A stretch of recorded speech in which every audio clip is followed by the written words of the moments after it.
But first of all, I want to introduce my wonderful panelists today. As I mentioned, on my immediate left, we're joined by Sarita Nayar. She's the Chief Operating Officer of the World Economic Forum. And right there at the center of our panel, we're joined by Mr. Amitabh Kant, who's the Chief Executive Officer of Niti Aayog. And for the international audience, that's the organization that is crucial to advising both the central government and the state governments in terms of knowledge and smart policies and smart government. And he's also been instrumental, and that's very important to know, he's also been instrumental in the Incredible India campaign, and we'll hopefully hear a little bit about that in a second. And last, but definitely not least, we're joined by Ajay Singh, who's the Chairman and Managing Director of SpiceJet India. And of course, as you mentioned, without him, there's no tourism. Let's see if that's true over the course of this press conference. But he's definitely somebody who can talk very insightful about the topic of India's tourism potential. The World Economic Forum's theme for this meeting is creating Indian narratives for global challenges. Now, tourism is a wonderful thing. Everybody likes to travel. Everybody likes to go on vacation, on holiday. Sarita, why is the World Economic Forum looking in the topic of tourism, and what is the report we're launching, and how did this come about, please? Yeah, thank you.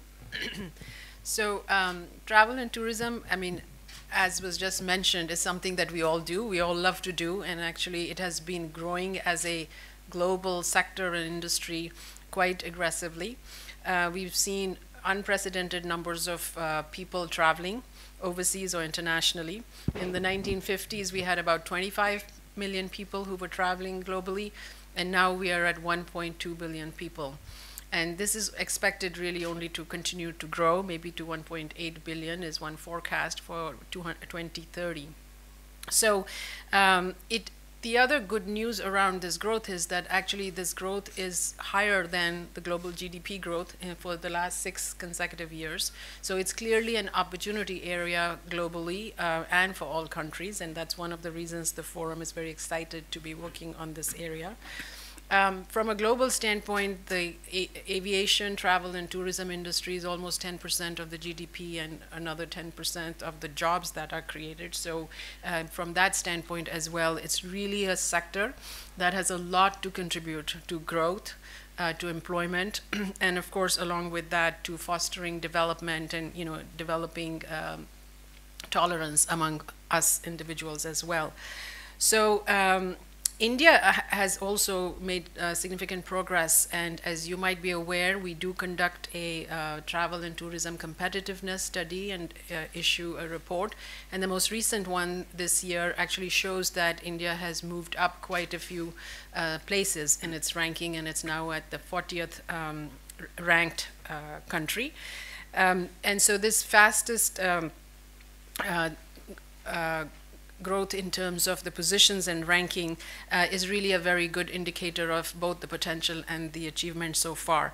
But what we also see is that while India has really a very high growth rate on the aviation sector, and it's really seen significant growth rate in recent years with almost 100 million people traveling domestically, on the international front, it's a slightly different picture with only 9 million, so just short of 10 million international travelers arriving in India. So that clearly is an opportunity to create a demand for that, but as well as the supply that would need to be generated. So following the launch of our competitiveness report, in which India did sort of see a significant increase in its improvement in the ranking, there was a decision made by business and public sector here who work with us on the India side to really look at it a bit more deeply on what India could do and what are the opportunities for India. So that's what this report is about, that is being launched today. So it's sitting in the back, but here's the report, and it talks about the opportunity India has, a $20 billion opportunity. So very quickly, maybe I can share a few of the highlights, because the report is available to you to read as well. But if we look at the growth that we are seeing in India on travel and tourism or in international arrivals, if the current trajectory continues, then we'll see about 15 million tourists, foreign tourists by 2025. But there's also an opportunity to go beyond that, because if we were able to reach 20 million, then the opportunity in terms of economic value is really around 20 billion. As well, in terms of jobs, there's an opportunity to create additional 1 million jobs. And these are some of the metrics that we've had Bain and company work with us to support it, so they've really been very active with us in this report as well. Now, how might India get there? And the report talks a bit about it, but I think the beauty of this is that India already has a lot of what I would call core assets to build on to actually make sure that the opportunity can be capitalized on. So whether it's about the natural beauty and the unique cultural heritage India has, you know, we have beautiful landscapes and coastlines, and we have wildlife, and we have temples and mosques. So that core asset exists, and it's about how do we leverage that asset. So in terms of what India could do, and the report talks about this, is about how to enhance that value proposition that will make the tourists come here, and how to create a fostering and enabling environment that will then enable the industry to prosper. So very quickly to mention a few key things, opportunities or recommendations that come out in this report are around the large number of villages. There are over 600,000 villages in India. There are cultural aspects to each of them. Is there an opportunity to create some high experience opportunities for the tourists? We also know actually that the trend now is more towards experiential areas for tourism as opposed to just material goods. And in fact, for millennials, it's even a higher interest for them to really go for experiential opportunities.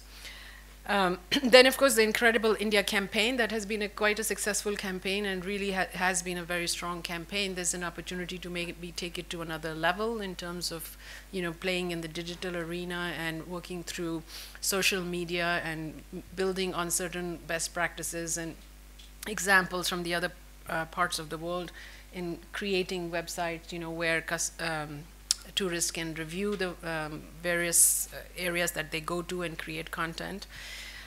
One big area definitely is around, of course, the safety around travel. And there's both a perception and a reality, but I think if the reality is addressed, then the perception hopefully gets addressed as well. But that's a very important piece for people to feel safe.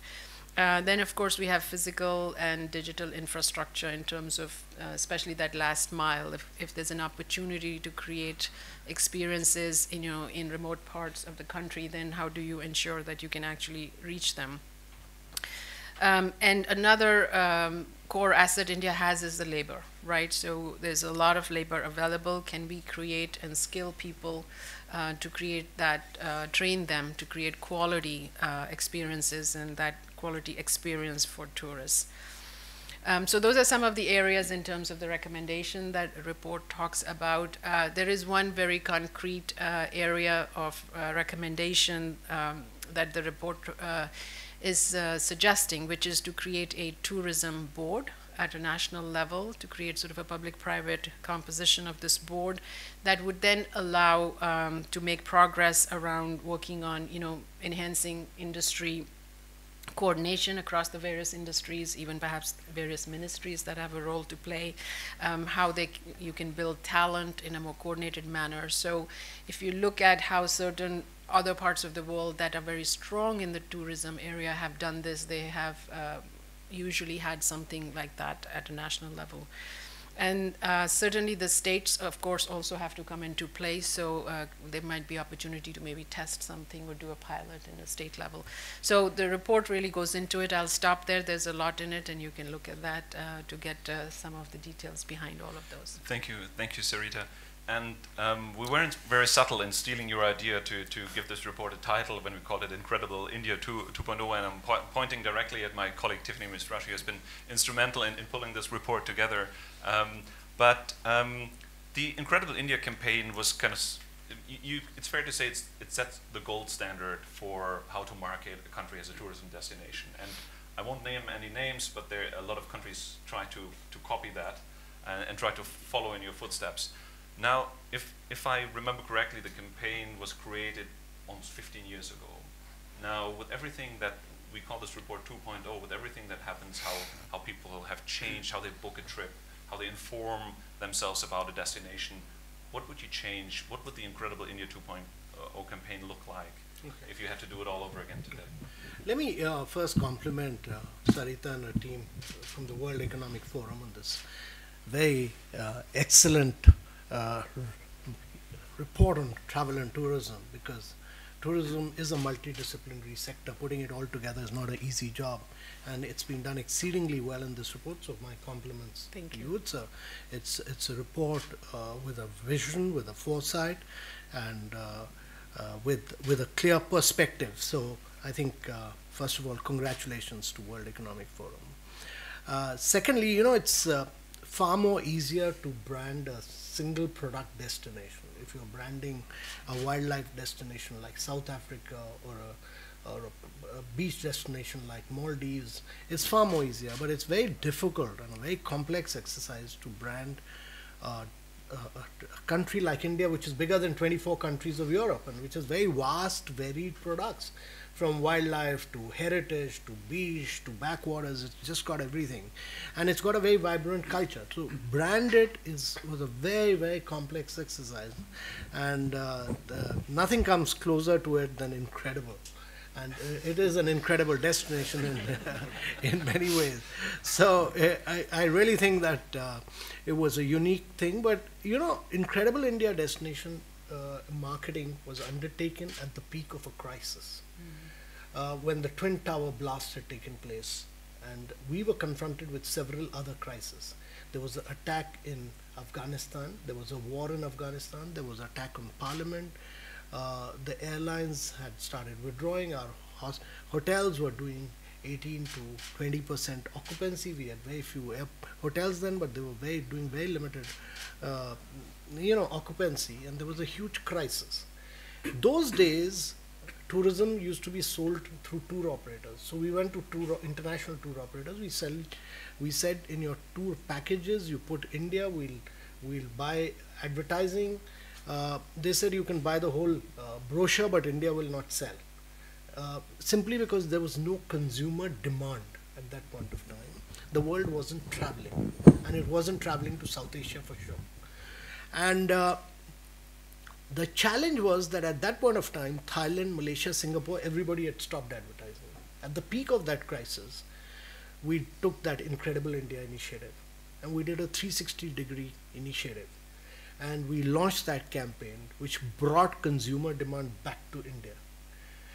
It touched everyone's heart at that point of time. It went through digital media, TV, print. It brought consumer demand back. And because tourists started coming in, when we started it, we were getting about 1.8 million tourists. We took it, by the time I had left, there were almost 6 million tourists.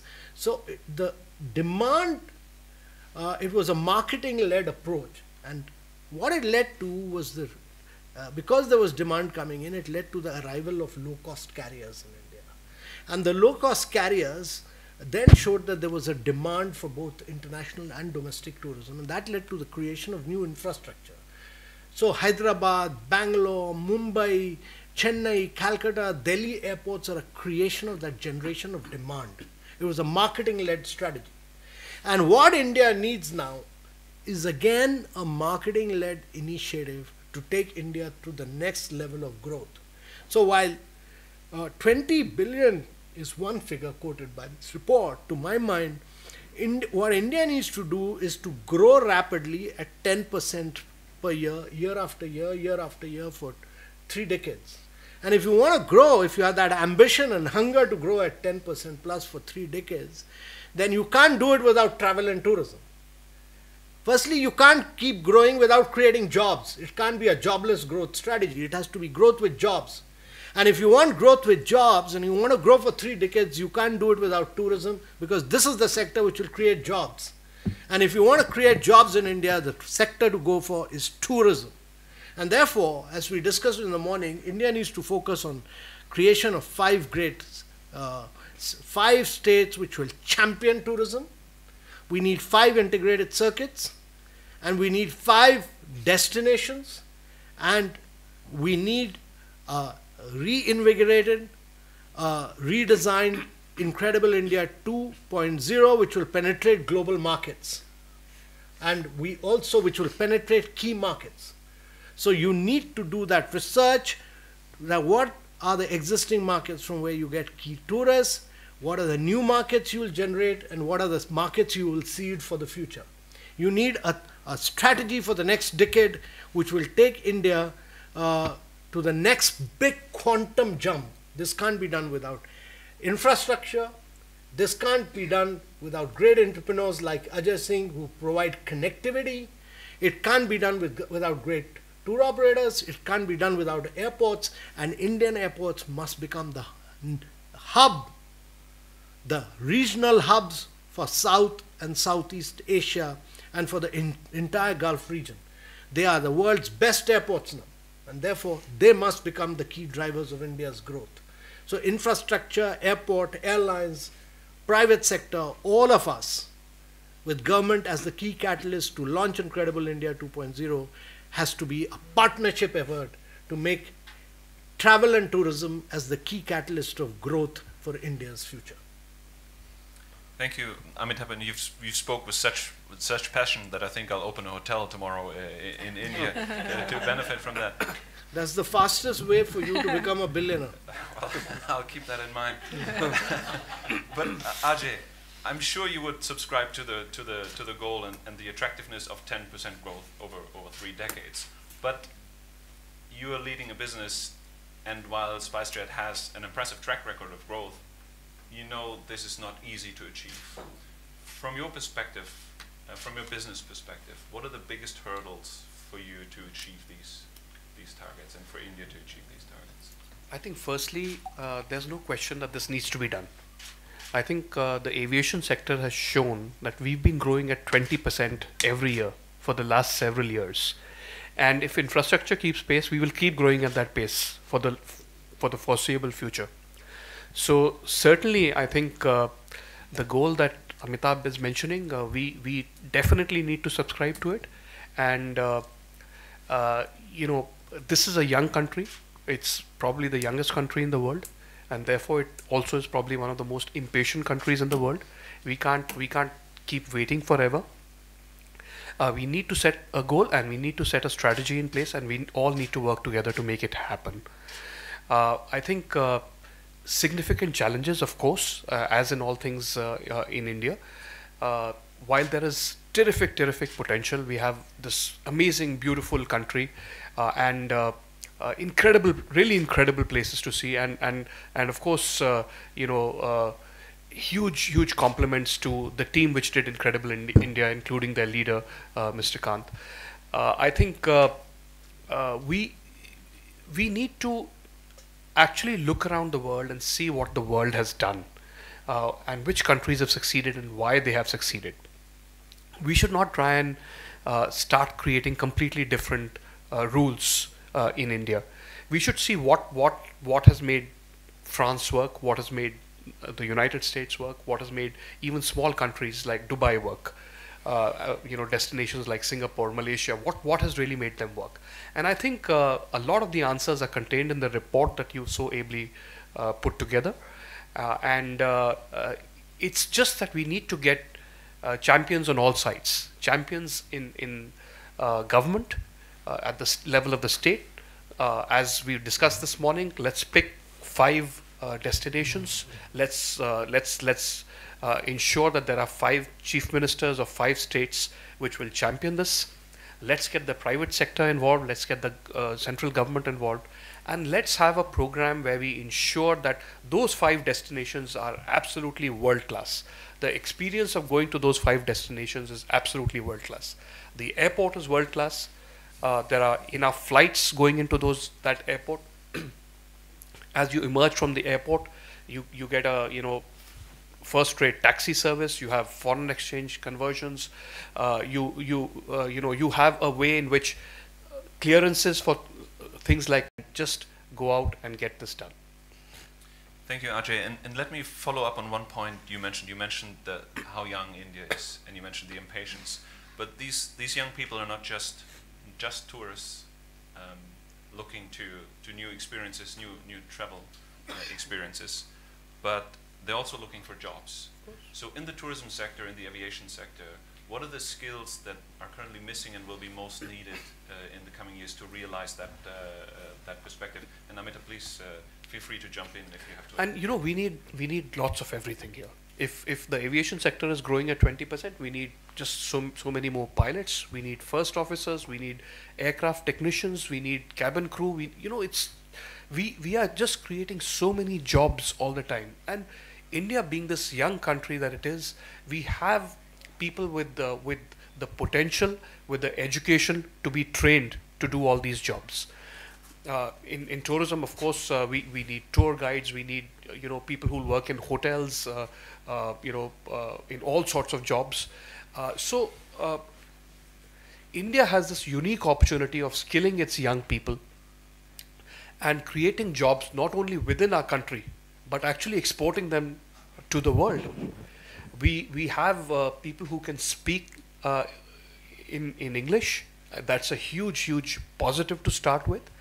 And we have people with a pretty high degree of smarts, understanding, and I think fantastic potential. We just need to have organized forums, organized institutions which can train them and skill them and have them ready for jobs in India and overseas. And of course we need to remember that this is hugely exciting for the political class as well. I mean, as Amitabh was saying, India needs growth, but it needs growth with jobs. And what better way to create jobs than to promote tourism and aviation?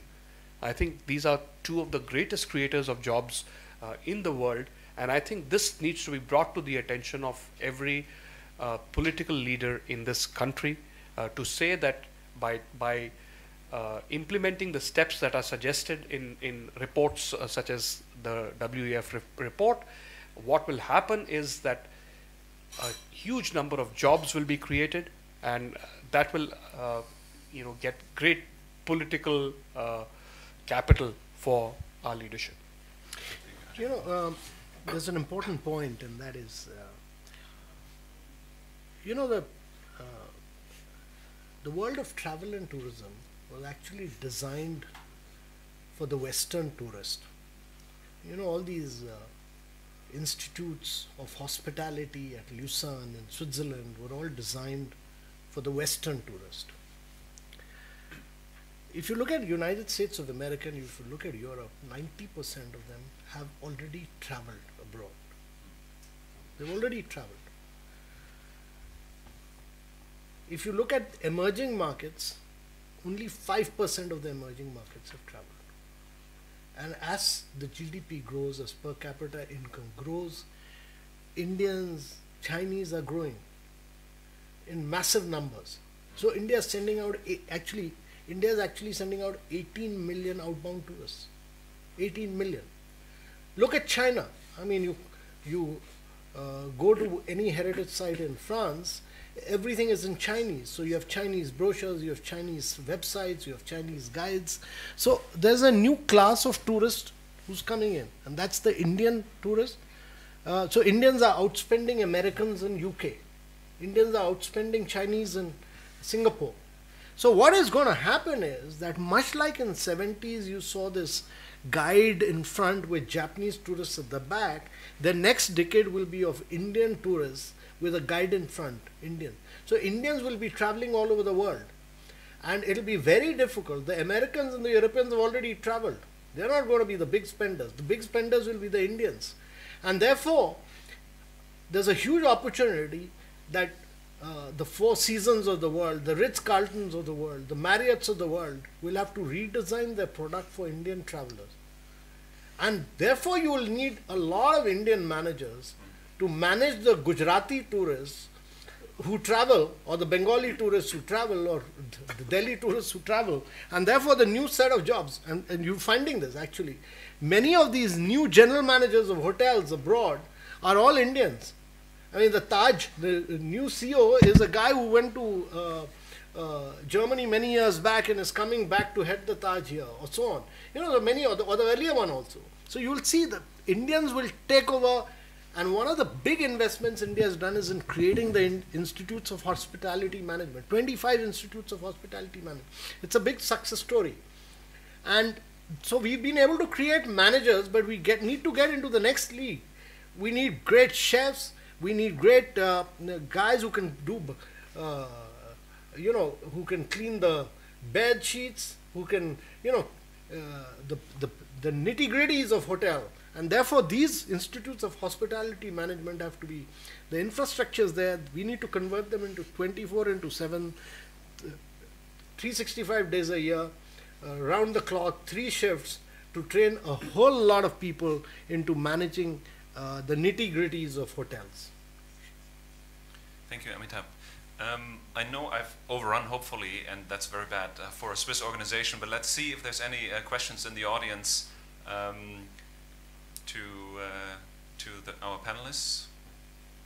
Do I see any questions? It looks like you answered everything to everybody's satisfaction. Well, thank you very much. Let's meet again in 5 years here and discuss where we are with the plans. Sure. And thank you very much for being here. Thank you for watching, and a special thank you to all my panelists here today. Thank you. Thank you.